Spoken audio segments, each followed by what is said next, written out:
요즘 뉴스만 틀면 미국, 이란 얘기가 계속 나오죠?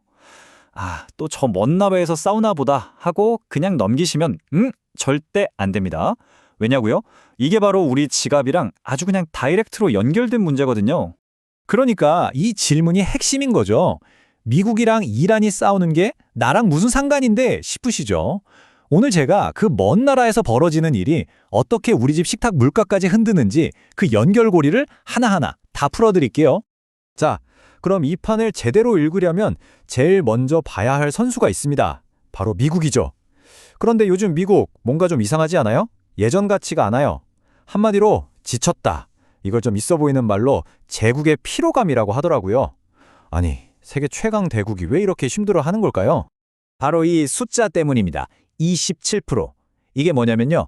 미국 안에서 전쟁하자고 하는 사람들 비율이에요. 와, 진짜 충격적이지 않아요? 세계 최강 군사대국인데 국민 열의 7 이상이 전쟁은 이제 그만이라고 외치고 있는 거예요. 이건 뭐 미국 사람들이 얼마나 지쳤는지 보여주는 아주 확실한 증거죠. 그럴 만도 한 게 생각해 보세요. 베트남 전쟁, 이라크 전쟁, 또 아프가니스탄 전쟁. 수십 년 동안 끝나지 않는 전쟁에 계속 시달려온 거예요. 이러니 이제 와서 정부가 여러분, 지금 당장 싸워야 합니다. 라고 해봤자 국민들 반응이 어떻겠어요? 또 시작이네. 이렇게 되는 거죠. 이 말이 정말 핵심을 찌릅니다. 제국이 무너지는 건 총이나 미사일이 없어서가 아니래요. 우리가 왜 싸워야 하는가? 이 질문에 대한 이야기. 그러니까 명분이 무너질 때라는 거죠. 아무리 최첨단 무기가 있어도요. 싸울 이유를 잃어버리면 그건 그냥 고철덩어리일 뿐입니다. 자, 이렇게 미국이 싸워야 하나 말아야 하나 하고 망설이고 있을 때 저쪽에서 아주 조용히 진짜 회심의 미소를 짓고 있는 나라가 있습니다. 네, 맞습니다. 바로 중국이죠. 이 표를 보시면 두 나라의 전략이 얼마나 다른지 한눈에 보입니다. 진짜 극과 극이에요.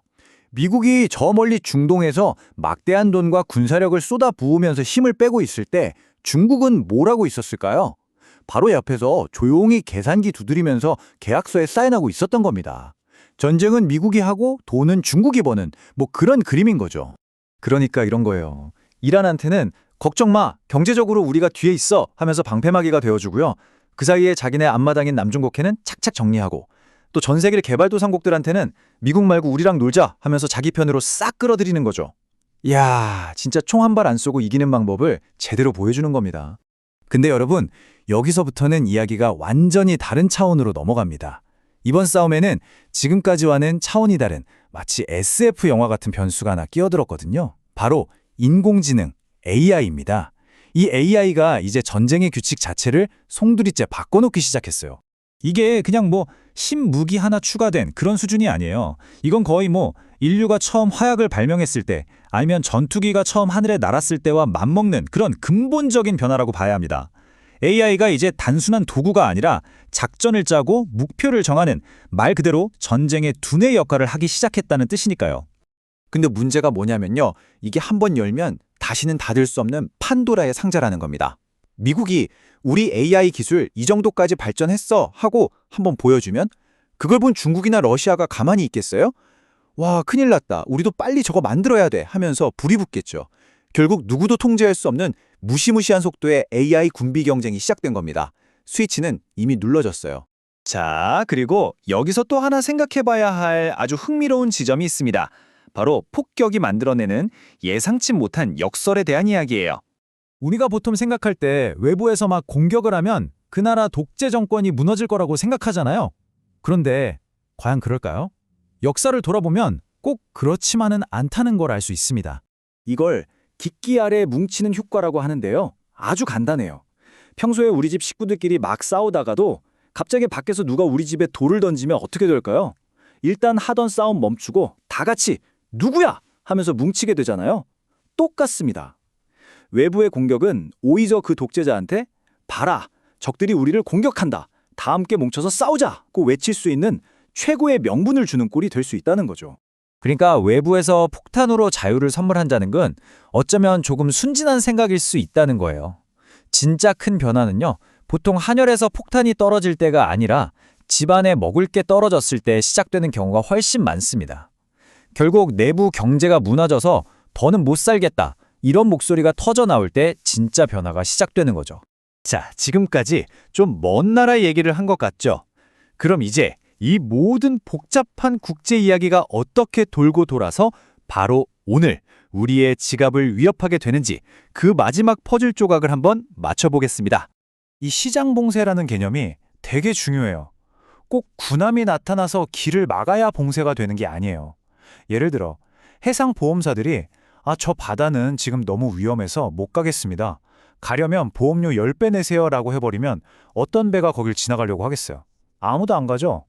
결국 군사적으로 길을 막은 것과 똑같은 효과가 나는 거예요. 이게 바로 시장의 힘으로 길을 막는 거죠. 자, 그런데 이게 왜 우리한테 치명적이냐? 이 그래프를 한번 보세요. 우리나라가 쓰는 석유, 그 중에서 70%가 어디서 올까요? 네, 바로 지금 전쟁의 불씨가 타오르고 있는 저 중동 지역입니다. 의존도가 정말 어마어마하죠. 그런데 진짜 문제는 이겁니다. 99%.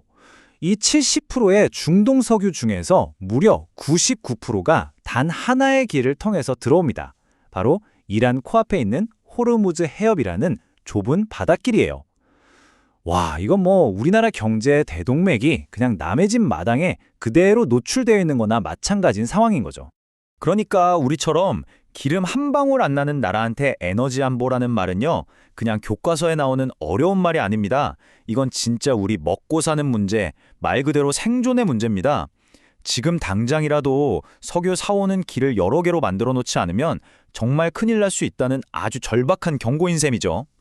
자, 오늘 이야기 한번 정리해 볼까요? 첫째, 미국은 이제 세계의 경찰 노릇하기가 점점 힘들어지고 있다. 둘째, 그 틈을 타 중국은 총 한 발 안 쏘고 경제전쟁에서 이기고 있다. 셋째, AI라는 새로운 변수가 전쟁의 규칙을 완전히 바꿨다. 넷째, 때로는 폭격이 오히려 적을 더 단단하게 만들기도 한다. 그리고 마지막으로 가장 중요한 것, 이 모든 국제 분쟁이 결국은 우리 생존과 직결된 문제라는 것. 이제 정말 남의 일 같지 않으시죠? 오늘 제가 준비한 이야기는 여기까지입니다. 마지막으로 이 질문 하나를 던지면서 마무리할까 합니다. 우리가 생각하는 진짜 전쟁터는 과연 어디일까요? 어쩌면 이제 진짜 전쟁터는 우리가 지도 위에서 찾는 그런 곳이 아니라 우리 경제 시스템 속 수많은 데이터가 오가는 서버 안, 그리고 바로 지금 이 이야기를 듣고 있는 우리들의 생각 속에 있는 건 아닐까요?